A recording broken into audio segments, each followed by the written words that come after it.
Okay, here we are at Mike's Master Classes again. This class is Modern Harmony, Harmonic Concepts, Part 2. And we're going to do a further expansion, working with chordal harmony, working with the C Dorian harmonized scale in chordal harmony that was dealt with in the first class. So just to review what that is, since we'll work off of that, it's looking and sounding like this.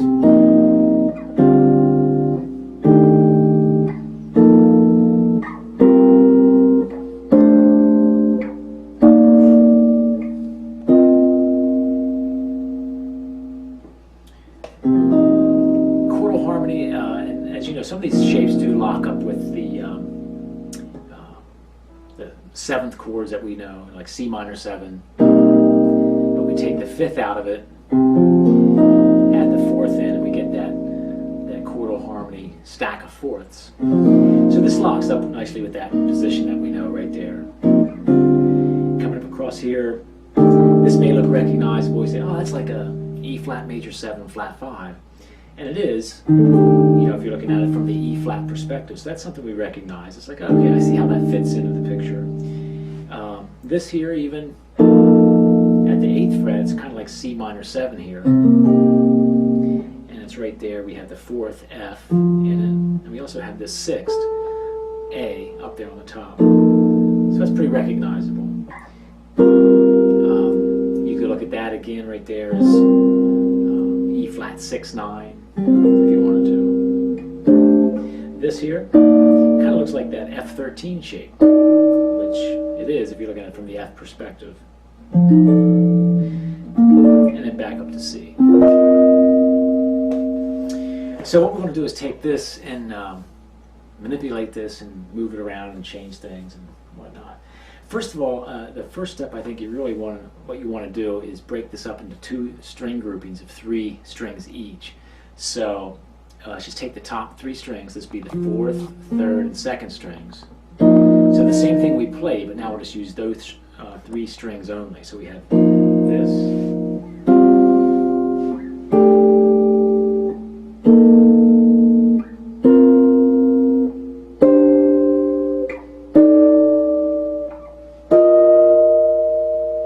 And it's actually kind of easier to play that from a 3-string perspective because we have 3 positions right in a row that are exactly the same. And then we have this one. And we have 2 like this. And this one here yet. Up to here. So get familiar with that.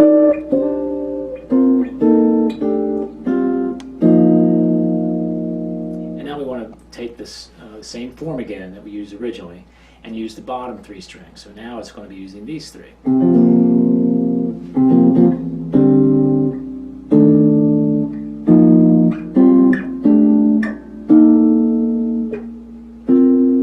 Again, a little bit slower. Right here.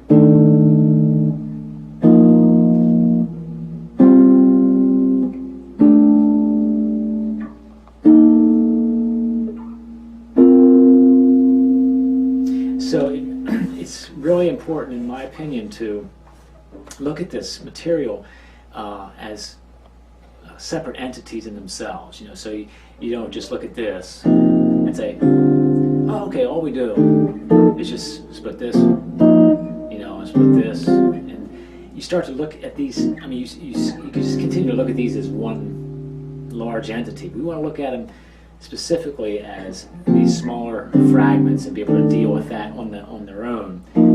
So we really become independent with those ideas. So, and another thing you can certainly do is stagger these.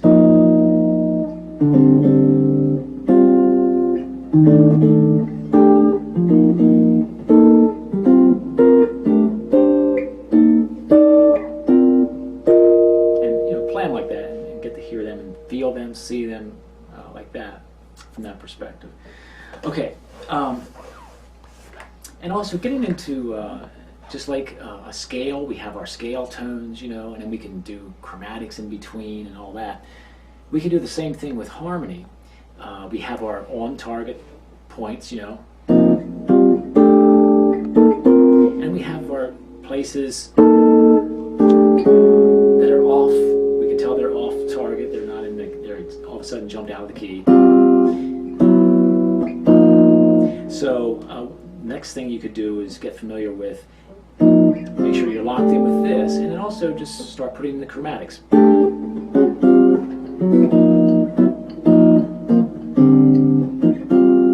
So the chromatics add a lot of color to this scale, as it does with improv on a linear basis, you know. So just start thinking.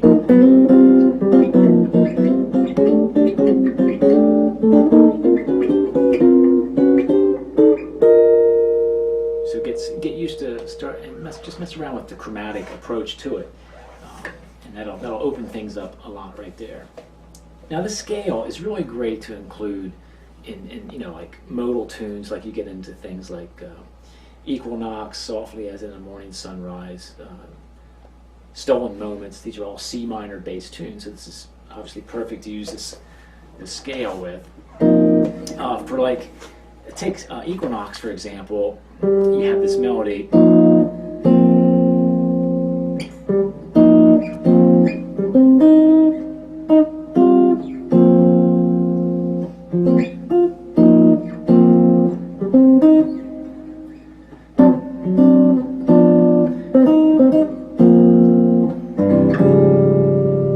So I just talked about some elements that go into making this up.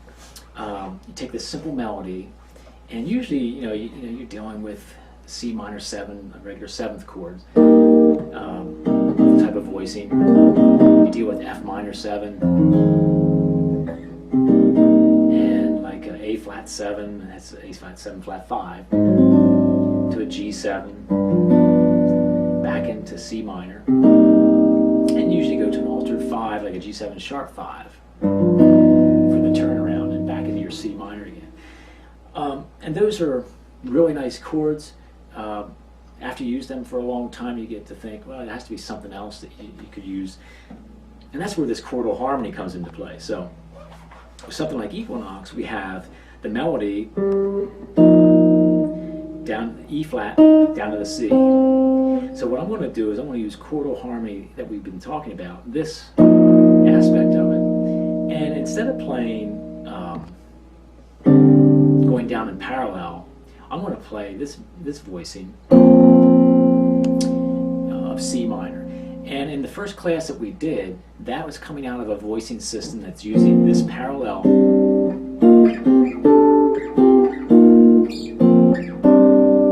All those are considered some derivative of C minor. So I'm simply saying, just to change the color a little bit, into this as opposed to the parallel movement. So that's where that's coming from. So the second part of the melody, now we're in F minor, but I'm also using this again for F minor because this also, if you go to this same voicing system, this is also F minor. So we have that commonality between the C minor and the F minor voicings.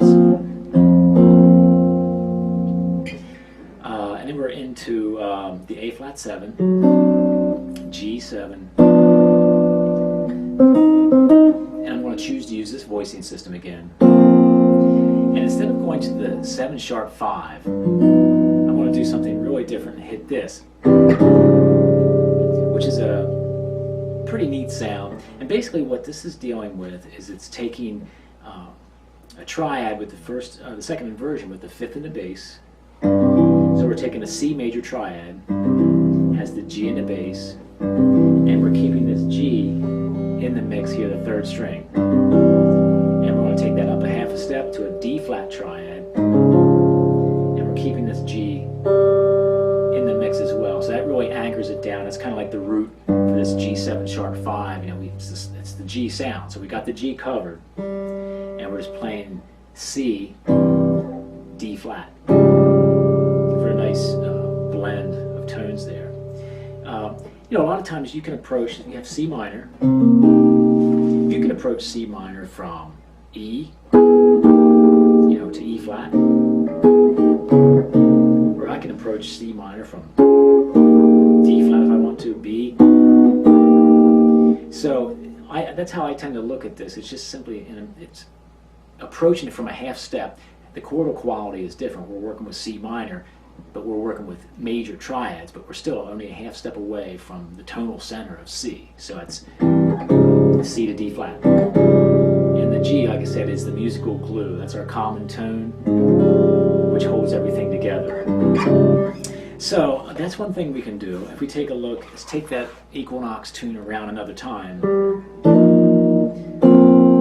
Same thing again.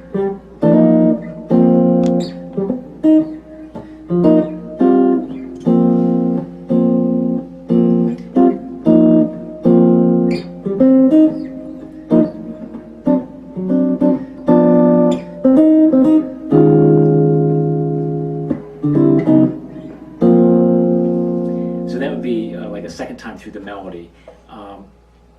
Also, before I explain that, on the end of the first time around, I did this. And it's a small little item, but it does, I think, mean a lot.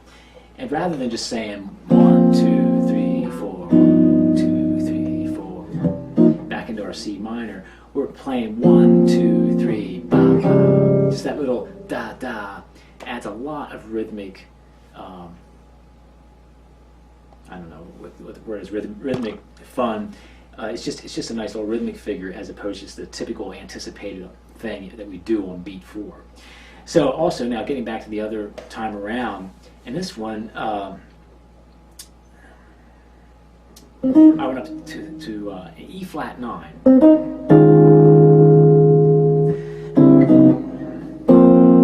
So that was my turnaround. So I'm just simply delaying my reaction, resolution to the top of the song form. So rather than to go back to C minor and then do a turnaround and then go back to C minor again right away to the top of the form, I'm delaying that entire process so we don't get back to C minor until the actual form starts over again. So it's a nice thing to do to delay that process. And I'm simply going up to E flat 9. And again, I'm saying 1, 2, 3, 4, 1, da, da. Again, a little bit of rhythmic variation, which is not necessarily the expected thing, you know, so it's just a nice variation from the standard type of rhythmic unit that we tend to use. 2, 3, 4, 1, da, da. And then we're off with the tune. So that's a nice way of breaking up the simple tune from using these seventh voicings, you know, F minor, C minor, so, and putting in some of this nice modern, spacious sounding type of voicings. A tonal center I look at as being related to a key center, and when you have these chords that relate to that, they're diatonic chords, and it's a part of a key center. I look at fields as a more all-inclusive type of sound where it's just, rather than a tonal center with all these diatonic chords associated with it, it's more like just a key tone, a key note, where every other tone, all the other 11 chromatic tones, revolve around that. And so everything is like an all-inclusive thing. So when I'm dealing with this concept of fields, I'm thinking in terms of this broader concept of how all these tones relate to the key note that you're in. So, for example, looking at the rhythm changes, which is in the key of B flat, I'm looking and hearing this as this in my head all the time. I'm hearing this constant drone of a B flat going on. And then pivoting around that, I hear all these other color chords and tones going on. So for the rhythm changes, you know, we have the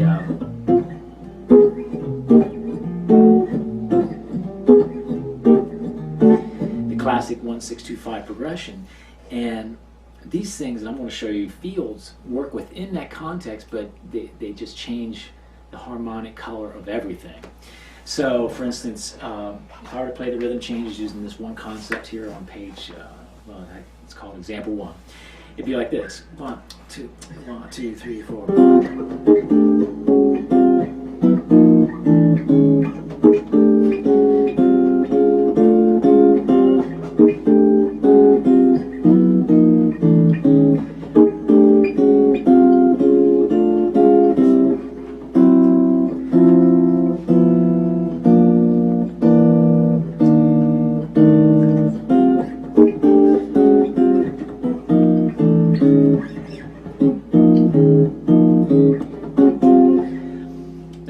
entire rhythm changes using that concept, and basically it's chromaticism. I did this, and then I basically went like this, but I transferred those up to this point, just to stay in that area, because I wanted to stay there. But I could have played it down there if I wanted to. So all this is 1, 2, 3, 4, 5, 6, 7, 8 chromatic tones right there. I mean, there's only 4 left. So we basically hit almost, the entire scale just with chromaticism. Now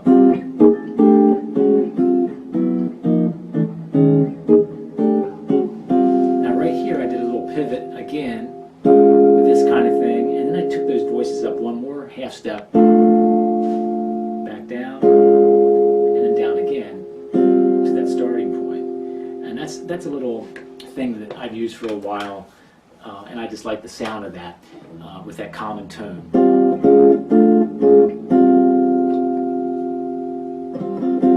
Okay. Now you say, okay, well, how is it that this chromaticism works? I mean, we have a chord change that's saying.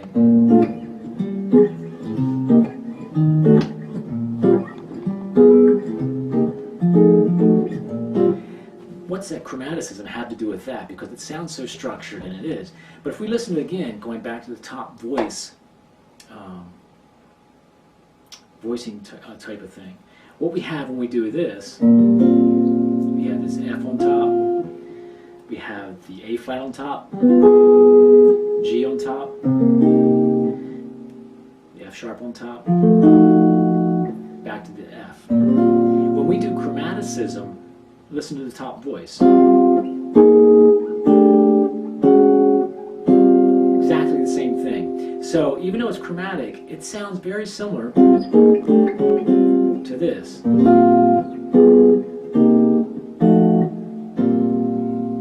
So you can hear that it really pretty much is the same thing, and it really doesn't change much. So we can utilize all that chromaticism. Again, just taking it down, and our ears always are gravitating. And what am I hearing? I'm hearing this B flat, right there. So I want to hear this, and that's what I have. Like I said, that's what I have in my head. It's what I'm hearing throughout the rhythm changes. So maybe sometimes when you're playing the rhythm changes and you're playing a more traditional type of chording concept, you're hearing